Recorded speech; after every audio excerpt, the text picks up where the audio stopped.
আগে বোঝো কোথায় তোমার ত্রুটি হয়েছে, সেই ত্রুটিটাকে অনুসন্ধান করে সেটাকে আগে ঠিক করো, সেটাকে আগে মেরামত করো। যদি সেই কদিন দরকার হয় কারুর আন্ডারে চাকরি করে নাও, অন্য কোনো কার্যক্রম করো, কিন্তু অযথা টাকা ঢেলে ওই জলের স্রোত ফুটো দিয়ে যাতে বেরিয়ে যায় ওরকম ব্যবস্থা করো না।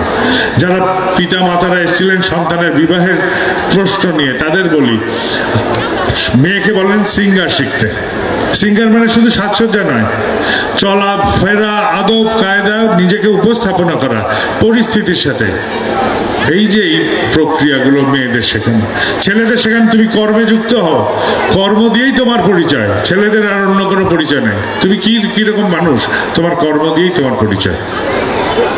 আর তারপরে আত্মীয় স্বজন, হিতৈষীজন, স্বজাতির মানুষ, তাদের সবাইকে বলবেন ঠিক উপযুক্ত বৈবাহিক সম্পর্ক এসে যাবে, সম্বন্ধ এসে যাবে, উতলা হতে হবে না। যারা অসুস্থ তাদের বলি আগেই বড় বড় কিছু চিন্তা না করে ছোট থেকে চিন্তা করেন। সৎ, দক্ষ, শুভানুধ্যায়ী চিকিৎসকের সন্ধান করেন। তারা কি বলছেন আগে বোঝার চেষ্টা করেন।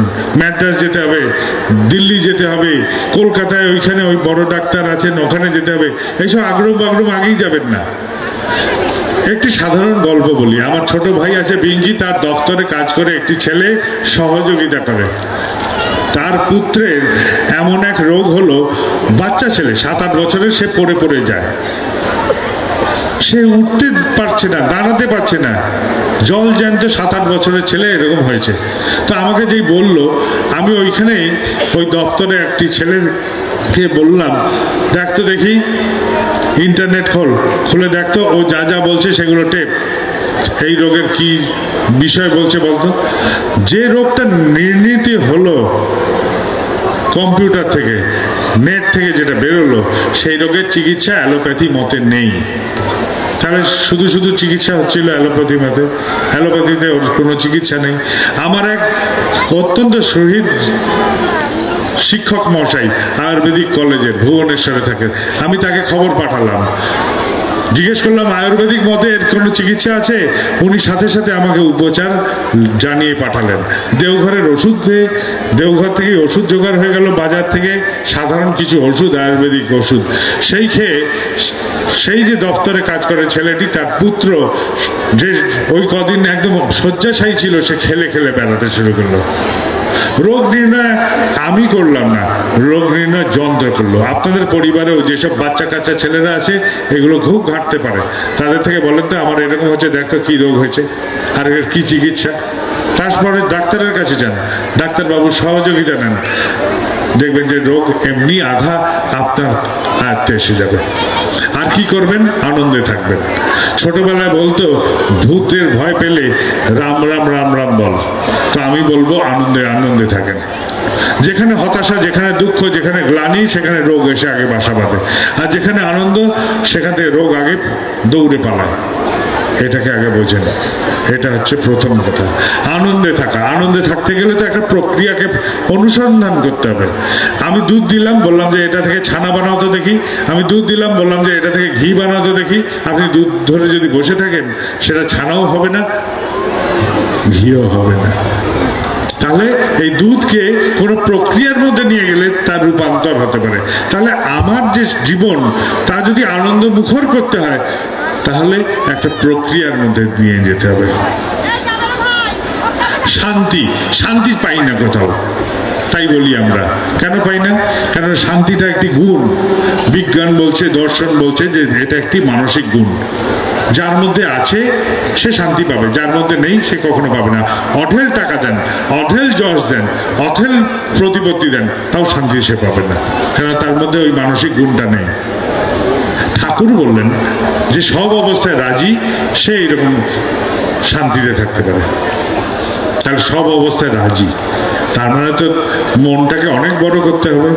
বালতির জলে আমি একটি নুড়ি ফেললাম, স্পন্দন উঠলো। সেই নুড়ি আমি নদীতে ফেললাম, হারিয়ে গেল স্পন্দন। মহাসমুদ্রে ফেললাম, সে বিলীন হয়ে গেল। তাহলে আমার মনটাকে এত বৃহৎ করতে পারি যে আমি ধারণ ক্ষমতার অধিকারী হতে পারি, তাহলে আমি শান্তি পেতে পারি, যে সব অবস্থায় রাজি থাকতে পারে। স্রোতস্বিনী নদীর মতন আমাদের জীবন। এই নদীর কূলে একটি গাছ, সেই গাছে আমি নৌকাকে বেঁধে রাখলাম। নৌকাকে বেঁধে রাখলাম যে গ্রন্থি দিলাম দড়ি দিয়ে, এই যে গ্রন্থি দিলাম, এই গ্রন্থিটা যদি ঠিক থাকে তাহলে নৌকা ওই স্রোতে দুলবে, নড়াচড়া করবে, কিন্তু বিচ্ছিন্ন হবে না।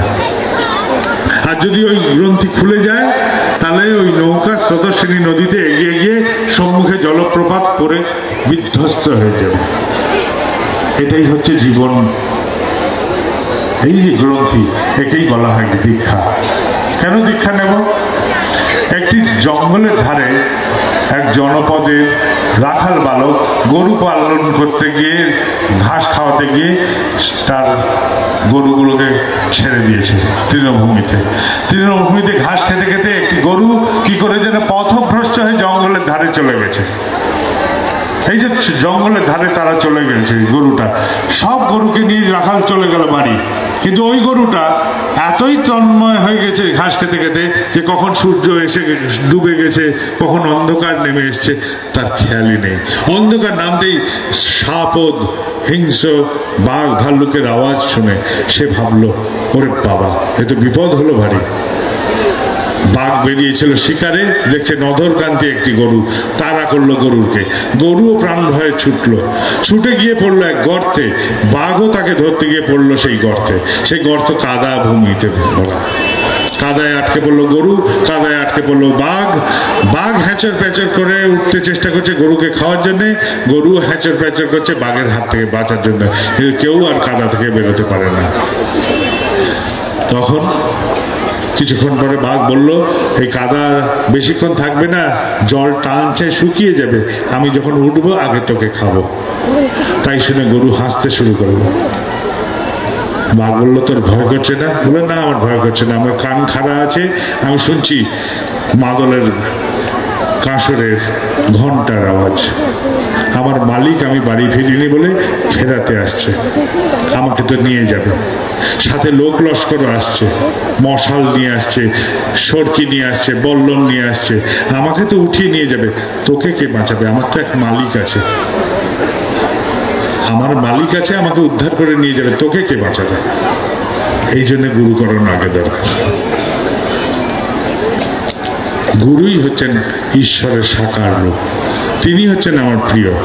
জীবনের শুরুতে যদি দেখি তাহলে দেখব আমার বাবা মা আছেন, অন্তে গিয়ে দেখি যে তারা নেই। আমার জীবনের শুরুতে যারা ছিলেন না তারাই দেখি আমার পরিবার আর সন্তান রূপে জীবনের শেষ প্রান্তে এসে উপস্থিত হয়েছেন। তাহলে নিরবিচ্ছিন্ন ভাবে কে আমার সাথে থাকলেন? ঈশ্বর থাকলেন। তাহলে ঈশ্বরই আমার সবচেয়ে প্রিয়। মানুষকে যখন ঈশ্বর পাঠান পৃথিবীতে, তিনি বললেন, তুই যেখানে যাবি সেখানেই আমি তোর সাথে থাকবো। মরু প্রান্তরে মানুষ এসে পথ হারিয়েছে, ক্লান্ত, সে ভাবলো কি করি, আর কোনো উপায় নেই, ঈশ্বরকে ডাকছে, ঈশ্বর আসেন না। তখন সে হাঁটা শুরু করলো। হাঁটতে হাঁটতে হাঁটতে হাঁটতে এক মরুদ্যানে এসে পৌঁছালো। সেখানে দেখছে জল আছে, গাছে খেজুর আছে, জল খেলো, খেজুর খেলো, গায়ে বল এলো, তৃষ্ণা নিবারণ হলো। সুশীতল ছায়া বসে তখন সে বলছে ঈশ্বরকে, ঈশ্বর, তুমি তো পাঠিয়েছিলে আমাকে, বলেছিলে তুমি আমার সমস্ত কঠিন অবস্থায় থাকবে। আজ যখন আমি এইরকম কঠিন পরিস্থিতিতে পড়লাম, তখন তো তোমার পায়ের ছাপ দেখলাম না, দেখলাম যে বালিতে একটি মাত্র পায়ের, এক জোড়া পায়ের ছাপ। ঈশ্বর তখন বললেন, ওরে বোকা, ওই যে এক জোড়া পায়ের ছাপ দেখলি, ওটা তো আমি তোকে তখন বহন করছিলাম, আমি তোকে বহন করছিলাম। তাহলে তিনি আমার প্রিয়, তিনি আমার একমাত্র, তিনি আমার আরাধ্য, আর তারই সাকার রূপ গুরু। আমাদের সবার পরিবার আছে, আমাদের পরিবার পরিজন নিয়েই আমরা চলি। আমরা অনেক সময় ধরে নিই যে দীক্ষা নিলাম, কিছুই তো হলো না, আমি একটি পাখা ধরিয়ে দিলাম হাতে, এরকম করে বসে থাকলাম, হাওয়া তো লাগছে না মোটেই। যখন হাত নাড়ালাম তখন হাওয়া লাগতে শুরু করলো। তাহলে দীক্ষা নিয়ে বসে থাকলে হবে না, কিছু কর্ম করতে হবে, দীক্ষানুচলন যাকে বলে। এই কর্ম যদি করি তখন তার থেকে কিছু আমি অনুভূতির মধ্যে ঢুকবো। দীক্ষার অনুভূতিগুলো যদি পেতে হয় তাহলে এরকম কর্মের সাথে যুক্ত হতে হবে। কর্ম ছাড়া দীক্ষা কোনো কার্যক্রমে লাগবে না। তারপরে আমাদের প্রায়শই প্রার্থনা হয়, বলি ঠাকুর এটা করে দাও। কোনো দেবালয়ে গেলাম, বললাম এটা হয়ে যাক। কোনো মঠ মন্দির যেখানে যাই সেখানে গিয়ে বলি ভগবান আমার এইগুলো যেন পূরণ হয়ে যায়। ভগবানকে আমার পিএ বানিয়ে রেখেছি, আমি লিস্ট ধরাবো, তিনি লিখে নেবেন আর পূরণ করবেন। তা মোটেই নয়, কখনো তিনি করবেন না। একদম সার্থকভাবে জেনে রাখেন এরকম তিনি করতে বাধ্য নন। একটা কল্পতরুর তলায় একটি পথিক এসে বিশ্রাম নিচ্ছিল। সে ভাবলো এই গাছের সুশীতল ছায়া কত না আরামদায়ক, যদি এখানে একটু খাওয়ার পেতাম। কল্পতরু বিখ্যাত, সাথে সাথে খাওয়ার এসে গেল। তারপরে ভাবলো তৃষ্ণাও পেয়েছে, একটু জল হলে ভালো হতো, জলও এসে গেল। সে ভাবলো একটা উপযুক্ত শয্যা হলে আরাম হতো, শয্যাও এসে গেল। তারপর ভাবলো একটা বালিশ আর চাদর হলে ঘুমটা নিশ্চিত আসতো, বালিশ আর চাদরও এসে গেল। এইবার যখন আরামে বসেছে সে তখন ভাবছে এই গাছে ভূত নেই তো, যা ভাবছি তাই তো হয়ে যাচ্ছে, এসে আবার আমার ঘাটটার মটকাবে না তো। যেই না ভাবা কল্পতরু তো সেই গাছ থেকে ভূত সত্যি এসে তার ঘাড় মুটকে দিল। আমার কথা শুনে ঈশ্বর যদি চলেন তাহলে আমার পরিণতি এরকম হবে, তাই তিনি এটা শুনবেন না। আমি যা প্রার্থনা করি আমার বাবা মা ভাই বোন জগাই মাথাইদের জন্য, তাকে বলা হয় নিষ্কাম প্রার্থনা, সকাম প্রার্থনা। আমার বাবা ভালো থাকুন, আমার মা ভালো থাকুন, আমার বউ ভালো থাকুক, আমার ছেলের চাকরি হোক, মেয়ের বিয়ে হোক, এই যে প্রার্থনাগুলো করি একে বলা হয় সকাম প্রার্থনা। আর আমার অন্যের জন্য যখন চাই, যার সাথে আমার রক্ত সম্পর্ক নেই, স্বার্থ সম্পর্ক নেই, তাদের জন্য যখন আমি প্রার্থনা জানাই তাকে বলা হয় নিষ্কাম প্রার্থনা। ওই দাদাটির ভাই ভালো হোক, ওই মাটির ভালো হোক, ওই ভাইটির ভালো হোক, ওই বোনটির ভালো হোক, এই যে আমি প্রার্থনা জানাচ্ছি এটাকে বলে নিষ্কাম প্রার্থনা। ঈশ্বর সবসময় এই নিষ্কাম প্রার্থনা গ্রহণ করবেন, ওই সকাম প্রার্থনা নয়। এটাই তিনি করবেন, এটাই তিনি করতে পারেন। তাহলে নিষ্কাম প্রার্থনা জানানোর জন্য আমার পরিবারের বাইরে এমন কাউকে দরকার যে আমার হয়ে প্রার্থনা করতে পারে। যুক্তি তো তাই বলছে যে আমার বাইরে, পরিবারের বাইরে কাউকে লোক দরকার যে আমার পরিবারের জন্য আমার জন্য প্রার্থনা জানাতে পারে। তাহলে তাদের সাথে সম্পর্ক রাখতে হবে। কি করে সম্পর্ক রাখি? আমার কাছে কোনো প্রিয় বস্তু যদি থাকে তবে তাকে দিলে সেই সম্পর্ক অমলিন থাকবে। আমার কাছে প্রিয় কি? ঈশ্বর আমার কাছে প্রিয়, আগেই বলেছি।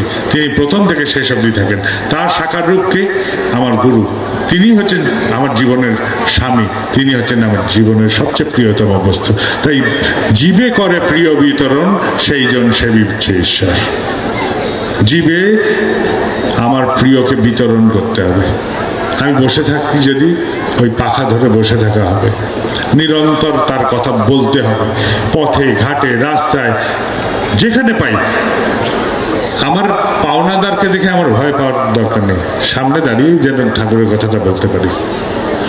আমার আত্মীয় স্বজন, দোকানদার, সবজি বিক্রেতা, রিক্সাতে যে চললাম বা টোটো গাড়ি এখন বেরিয়েছে, টোটো গাড়িতে যেখানেই চড়ি তাদের সাথে আলাপচারিতা করতে থাকেন। কথা বেরোতে থাকুক ঠাকুরের কথা। কথা কি কিসে বেরোয়? ভাষা থেকে। ভাষা কোথা থেকে আসে? ভাব থেকে। আমার ভাব তখন তোমার মতন হতে থাকবে, এই ভাবগুলো তোমার মতন হতে থাকবে ক্রমশ, আর আমি তখন তোমার কথাই প্রকাশ করতে থাকবো। এই প্রকাশ হতে হতে একদিন এরকম অবস্থা হবে যে মানুষ যখন জিজ্ঞেস করবে তোমার ঠাকুর কেমন, বললো যে আমাকে দেখে বোঝো আমার ঠাকুর কেমন। আমি কেন বলতে যাবো আমার ঠাকুর কেমন? আমাকে দেখে বোঝো আমার ঠাকুর কেমন। আমার চলা দেখে বোঝো, আমার কথা বলা দেখে বোঝো, আমার ভঙ্গি দেখে বোঝো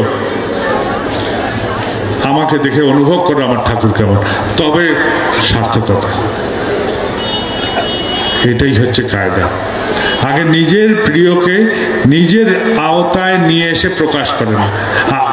অন্যায্য আচরণ পেলাম, অন্যায্য আমি করে দিতে পারি। খারাপ কথা শুনলাম, খারাপ কথা বলে দিতে পারি।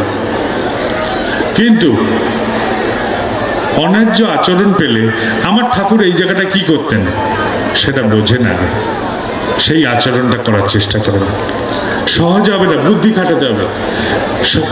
ভাই অনেক হয়ে গেছে, অনেকভাবে করতে পারি। যে যেই মুহূর্তে আমাকে করতে থাকবে, অন্যায্য আচরণ করবে, আমি অন্যায্য করব, এটাই স্বাভাবিক। কেননা এটাই শিখে এসছি ছোটবেলা থেকে। ইটের বদলে পাটকেল মার, এটাই শিখে এসছি। তাই কিন্তু ঠাকুরকে যখন ধরেছি তখন আমার আচরণ আমার ঠাকুরের মতন করতে হবে, বুদ্ধি করে। এখন অন্যায্য আচরণ পেলাম, আমার ঠাকুর এই আচরণ পেলে কি করতেন, তাই আমি করব। আমি ঠাকুরকে প্রকাশ করব। তুমি করতে পারোনি, তোমার খাকতি, কিন্তু আমি তো করতে পারি। মূর্খতা তাই, ওই ফটোর মধ্যে ঠাকুর আছেন, ওই সিংহাসনে ঠাকুর আছেন, ওই বাড়িতে ঠাকুর আছেন, ওই দেবালয়ে ঠাকুর আছেন, ওই মানুষের মধ্যে ঠাকুর আছেন। এইটাকে খুঁজে যে দেখে সে হচ্ছে অজ্ঞানী। আর জ্ঞানী সেই যে বলে আমার মধ্যে ঠাকুর আছেন। এটাই হচ্ছে জ্ঞানের কথা, আমার মধ্যে ঠাকুর আছেন। মন্থন করলে যেরকম ননির উত্থান হয়, সেরকম আমিও জাগিয়ে তুলবো তোমাকে, আমার ভেতর থেকে তোমাকে প্রকাশ ঘটাবো। আমি যেরকম ভাবি, ভাবার খাকতি আছে, সেটা আমারই খাকতি। এরকম করে নিরন্তর প্রকাশ যদি করতে থাকি, তাহলে মানুষ একদিন বলবে যে না, এই মানুষটা ঠাকুরেরই মানুষ, এর চলা বলা করা সমস্তটা ঠাকুরের মতো, এর ভাবনা চিন্তা সমস্ত কিছু, তবেই আমার চলা ঠিক। যা আমি ঠাকুরকে বুঝি সেই রকম আচরণে অভ্যাস করতে থাকি, বুদ্ধি করে করতে করতে একদিন সেটা সংস্কারে পরিণত হয়। এই যে বুদ্ধি করে ঠাকুর কিরকম বলছেন সেটাকে বুঝে নিয়ে চলার চেষ্টা করি, এটাই ঠাকুরত্ব জাগা। আর এই ঠাকুরত্ব না জাগলে কেউ তোমার কেন্দ্র নয়, ঠাকুরও নয়। হাজার করেন, হাজার কায়দা দেখান, বাবাইদা আসলেও লাফিয়ে ওঠেন, বা আর কেউ এলেও লাফিয়ে ওঠেন, যতক্ষণ না আপনার আচরণ এরকম হবে ততক্ষণ কেউ রক্ষা করতে পারবেন না। আমি আমাকে রক্ষা করতে পারবো না, আপনি আপনাকে রক্ষা করতে পারবেন। এটাই হচ্ছে সহজতম কথা, এটাকে বোঝেন। আরেকটা কথা, এক পরিবারে আমরা থাকি, পরিবারের সকল সদস্য তার তার মতন করে বাঁচি। বাপ কোমরে হাত বোলালে জিজ্ঞেস করার কেউ নেই, মায়ের হাতে ঝোল রান্না করতে গেলে ছ্যাঁকা খেললো, তেলের ছ্যাঁকা, জিজ্ঞেস করারও কেউ নেই। সন্তান তাদের মতন থাকে, নেশা করে আসে ছেলে, মেয়ে দেরিতে বাড়ি ফেরে।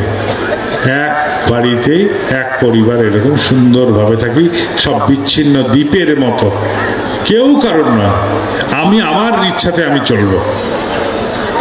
বিচ্ছিন্ন বিচ্ছিন্ন দ্বীপ, এই যে বিচ্ছিন্ন দ্বীপের মতন এক বাসগৃহে বসবাস করি আমরা। তো এই বাসগৃহে বসবাস করে আমাদের দ্বারা কোনো কল্যাণ হতে পারে না, কখনো হবে না। ছেলেকে ছোটবেলায় বলেছিলাম, বাছা সত্য কথা বলবি। পাওনাদার এসছে, বলে দিয়েছি, বলছে বাবা বাড়িতে নেই। মা বলেছে বাবা গুরুজন, কথা শুনে চলতে হয়। রাতের বেলা দেখেছি মাই ঝগড়া শুরু করেছে, বাবার সাথে কোনো একটা বিতণ্ডা শুরু করেছে। এই যে ঘটনাগুলো, সন্তান শিখছে ভালো কথা শুনতে হয়, কিন্তু পালন করতে হয় মন্দ যা কিছু। কষ্ট করে তাকে পড়াতে গিয়ে দেখলাম অমানুষ হয়ে গেছে। প্রথমে স্কুলে গিয়ে গালাগাল শিখলো, একটু বড় হলো নেশাও শিখে চলে এলো। রাত জেগে মায়েরা ক্যাঁথা পাল্টেছে, চোখে ঘুমে ঢুলে এসছে, জেগে তখন দুধ খাওয়াচ্ছে সন্তানকে। সেই সন্তান আজ এই পরিণতি দিচ্ছে। এই তো সংসারের চিত্র।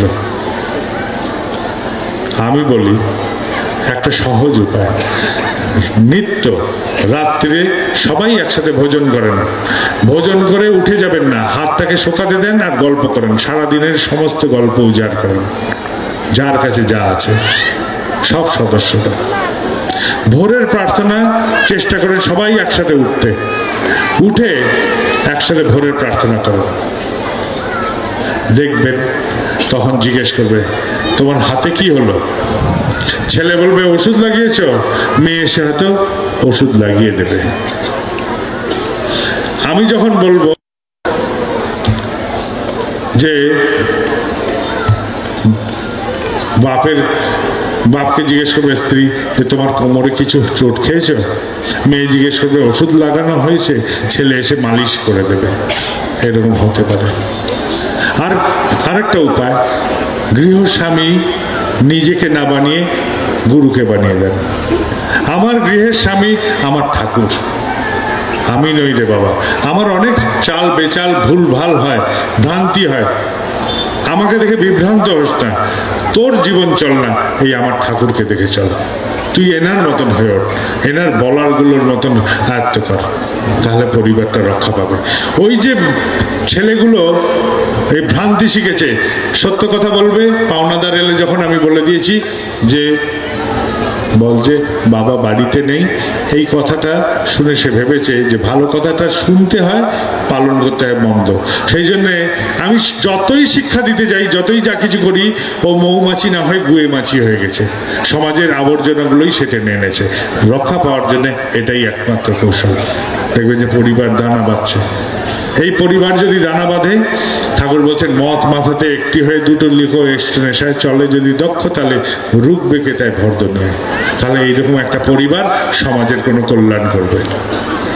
তখন পাশের বাড়ির ছেলে নেশা করলে আমি বুক চিতিয়ে বলবো, বাচ্চারে কেন নেশা করছিস, তোর বাবা ভ্যান চালিয়ে তোকে মানুষ করছে আর তুই এরকম করে নষ্ট করছিস নিজেকে। সমাজের দরকার আছে, কেননা সমাজও একটা মা, গর্ভধারিণী মা যেরকম সমাজও একটি মা।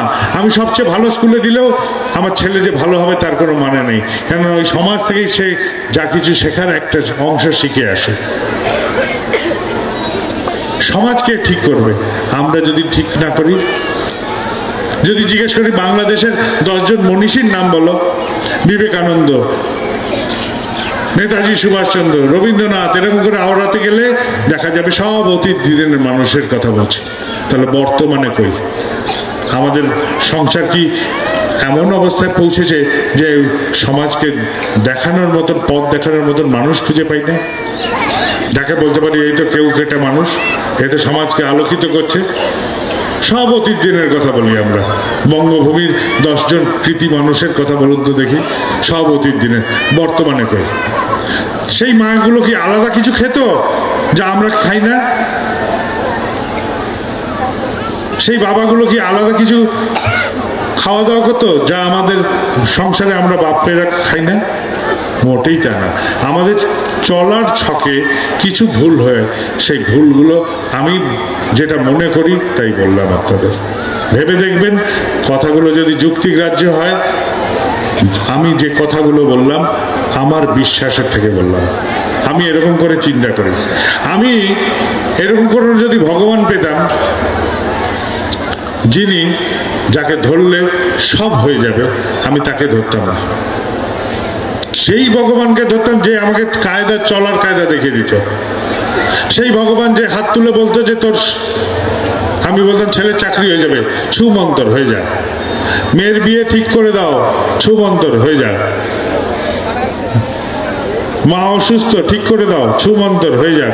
এইরকম যদি কোনো ভগবান পেতাম, আমি তাকে ছেড়ে দিয়ে পালাতাম আগে। কেন? তুমি যেদিন চলে যাবে, তুমি যেদিন মারা যাবে, তুমি যেদিন দেহ রাখবে, সেদিন আমি কার কাছে যাব? আমি তো যেটুকু চলাফেরা জানতাম তাও তো তুমি ভুলিয়ে দিয়েছো এসব ছুমন্তর করে করে। আমি সেই গুরুকে ধরতাম যে গুরু আমাকে কাদায় পড়ে গেলে বলতো যে এইভাবে কাদা থেকে বেরোতে হয়, জানিস? জলে পড়ে গেলে এরকম করে হাত পা নাড়িয়ে সাঁতার কেটে উঠতে হয় ডাঙায়, জানিস? আমি সেই গুরুকে ধরতাম যে আমাকে চলার কায়দা দেখিয়ে দেয়।